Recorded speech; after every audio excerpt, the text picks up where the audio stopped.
Galaxy Fighter. This lesson is called Persistence. Here is your app, and here is a database on the hard disk or a solid-state disk. By writing to and reading from the database, you make sure that your data is persistent. But how do you write to and read from the database? You do it with the help of an intermediary object called NSUserDefaults. It is a singleton, and you can access it with this code. When you read data from the database, the NSUserDefaults will give you that data directly. But when you write to the database, the NSUserDefaults does it in two steps.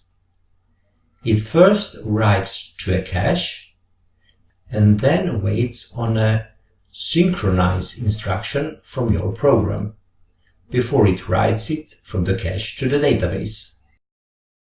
As you know, few things cost as much time in the computer as accessing the disk.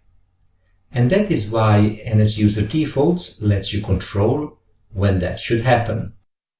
The database that NSUserDefaults works with is a property list that consists of key-value pairs.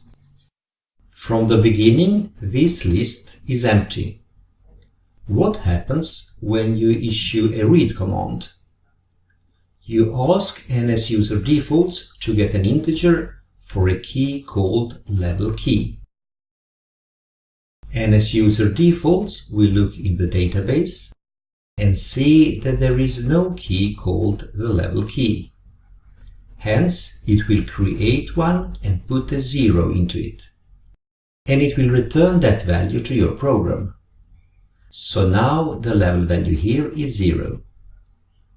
Now suppose that you want to store the number 2 as the value. First, you use this line to make the NSUserDefaults put the number 2 into the cache. And then you use this line to make everything in the cache be written to the database.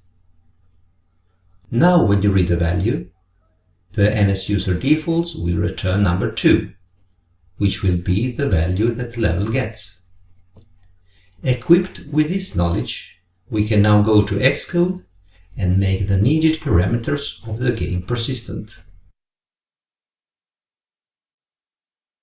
We are inside Xcode. Our task is to add persistence for level, accelerometer use, and tilt angle. Our plan is to use NSUserDefaults. 3 classes are affected. The global handler, which is the object that does all the work for reading from and writing to the database. Welcome layer, which will ask the global handler to read the accelerometer use value and the tilt angle value from the database. The alien master, which will ask the global handler to read the level value from the database. Let's look at the global handler, the interface part. Here are the 3 properties that we want to make persistent: level, tilt angle, and accelerometer use. We introduce 3 new methods that read the corresponding values from the database: read level, read tilt angle, and read accelerometer use. Let's go to the implementation part. In the jump bar, we have 3 groups that are affected: write to GB, read from GB, and change values. Let's start with read level. We provide the string level key and ask the NSUserDefaults for the corresponding value. If there is no such value in the database, the NSUserDefaults will create one and put a 0 into it. We will then call setLevel to 1 and change the value from 0 to 1 both on the level property and in the database. Otherwise, if there is a non-zero element in the database, that value will be returned and assigned to the level property. The methods readTiltAngle and readAccelerometerUse are treated in similar way. Let's now take a look at WriteLevel. With this line, we make the NSUserDefaults write to the cache, and with this line, write from the cache into the database. The methods for writeAccelerometerUse and writeTiltAngle are treated in similar way. Let's now look at setLevel method. As you can see, that method first updates the property value and then writes to the disk. The methods for setAccelerometerUse and setTiltAngle are treated in similar way.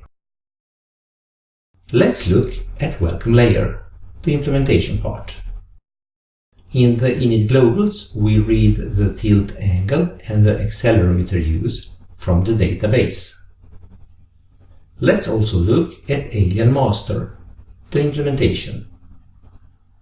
In the initWidth method, we are reading in the level from the database. When it comes to the writing, we have already done that by going through Global Handler, which now not only updates the properties, but the database as well. So we can now be confident that our settings and the level information will be preserved.